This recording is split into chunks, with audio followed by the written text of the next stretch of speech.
Мыйзамдагы Ууру Азиз Батукаевдин түрмөдөн бошотулушу боюнча кылмыш иши жанданып, учурда 5 врач камакка алынды. Жакын арада дагы бир катар ири чиновниктер камакка алынары айтылууда. Азиз Батукаев 2013-жылы түрмөдөн бошотулуп, ошол эле күнү жазаларды аткаруу кызматынын спецназдарынын коштоосунда аэропортко жеткирилип, VIP зал аркылуу жеке самолет менен учуп кеткен. Азиз Батукаев чыгып кеткенин билген Атамекен фракциясынын жана башка айрым парламент депутаттары Батукаев бийлик башында турган адамдар катышкан атайын операция менен бошотулду деп Атамекен депутаты Болот Шер башында турган депутаттык комиссия түзүлгөн. 2013-жылы Батукаев боюнча депутаттык комиссиянын маалыматын угуу учурунда депутат Атамекен фракциясынын лидери Өмүрбек Текебаевдин сүйлөгөн сөзү. Урматтуу депутаттар, биз кылмыш дүйнөсүнө келишкис согуш жарыяладык. Бирок Батукаевдин чыгышы биз ага багынып бергендигибизди агенеледик. Прокуратура жана башка органдар биз Батукаевди мыйзам менен чыгардык деп талбай айтып атат. Бул жалган. Медициналык комиссиянын тыянагы толук эмес. 2 медик болуш керек экен, 1 медик. 2 кыскасы эрежелерди бузуу жолу менен болгон так эмес деп коелук.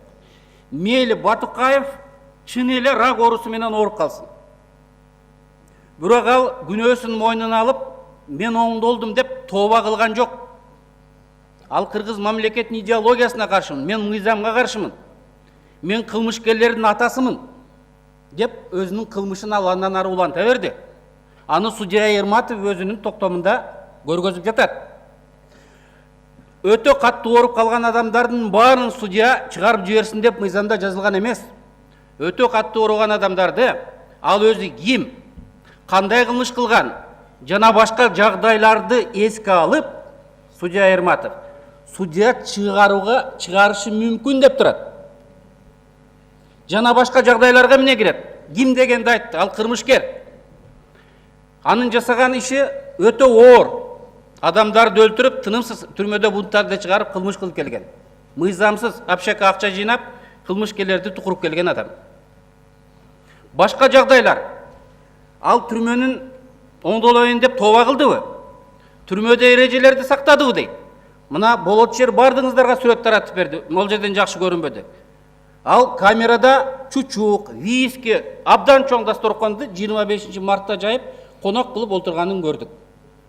Мен Зарылбек мырзадан сурайт элем, бул эмне инструкцияда бул дагы көрүнгөнбү? Мыйзамды бузса, кылмышка тукурса, ошондой адамды кантип прокуратура колдоп чыгара берелик дейт.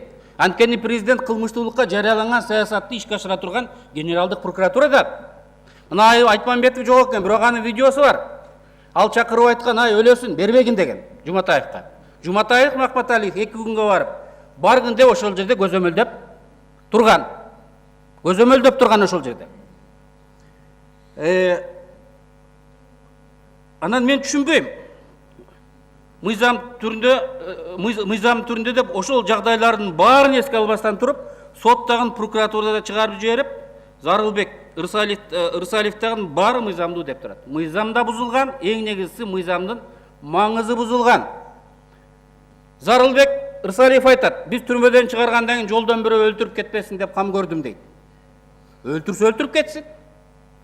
Анын бизде кандай тиешеси бар? Менди үйгө барганча бирөө өлтүрүп кетиши мүмкүн.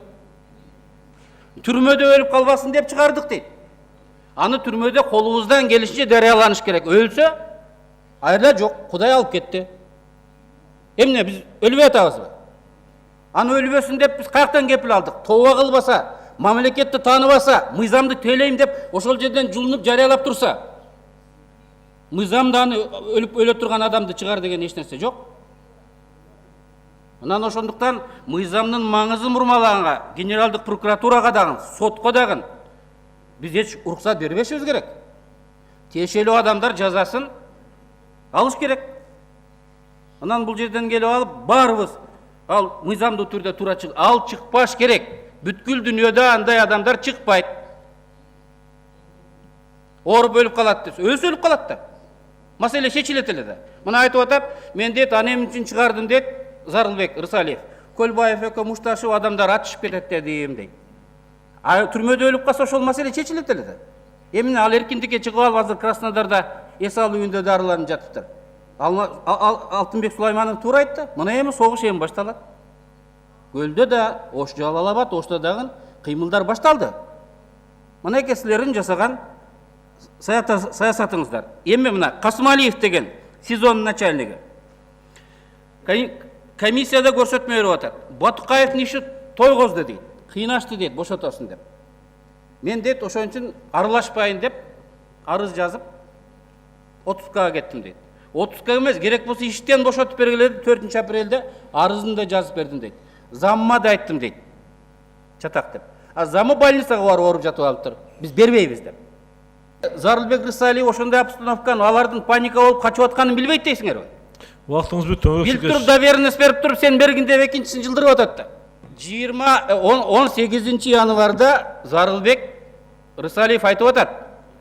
6-7 жылдан бери чечендер аны чыгарып кетебиз деп аракет кылып атат деп, ошонун өзү далил болуп атпайбы? 2005-жылы Феликс Саршенбаевичка чыгарып бер деп суранганда бул чыгарбай койгон. 2007-жылы Бакиевден суранганда ал чыгарбай койгон. Бул операция мурунтан даярданып эле мазок сазакторун жасайбыз деген жолу ачылып калгандыгы айдан ачык болуп турбайбы? Анан Зарылбек айтып атат. 5-6 жылдан бери аракет кылып атат чечендер. Бирок мен чыгарбаймын деп атат. Эмне үчүн 2 айдан кийин адамдарын жөнөтүп, мыйзамсыз заключение чыкса дагы аларды эске алып туруп, анан кийин заставить этти деп эле айтам мен. Сотко берсин. Кол алындагыларын түртмөлөп, жок болсо ага доверенность берип, сен бере берсең боло берет деп представление бердиртип атат. Мен сурадым эле, өзү айтты. Мен бере алам деди, анан начальник колония бере алат деди. Анан кандайдыр бир инструкциялар боюнча андан кийинки майдаларды да бере берет деди. Анысы жалган, анысы туура эмес. Рахмат.